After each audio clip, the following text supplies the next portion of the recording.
problème de terrorisme aujourd'hui, les musulmans sont pas des imbéciles non plus. C'est-à-dire on leur mène une guerre chez eux.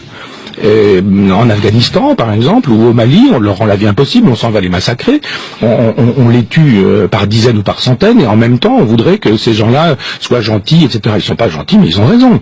Autant je suis sur une lutte athée, en disant que l'islam ne me convient pas, autant l'islam est dangereux, mais autant je trouve que sur le terrain politique, il n'y a aucune raison pour qu'on aille faire la loi chez les autres. Pourquoi est-ce qu'on fait la loi chez Kadhafi, par exemple? Pourquoi est-ce qu'on fait la loi au Mali, et pourquoi est-ce qu'on la fait pas au Pakistan? Pourquoi est-ce qu'on la fait pas au Qatar? Pourquoi est-ce qu'on la fait pas à Cuba? Ou pourquoi est-ce qu'on la fait pas en Chine?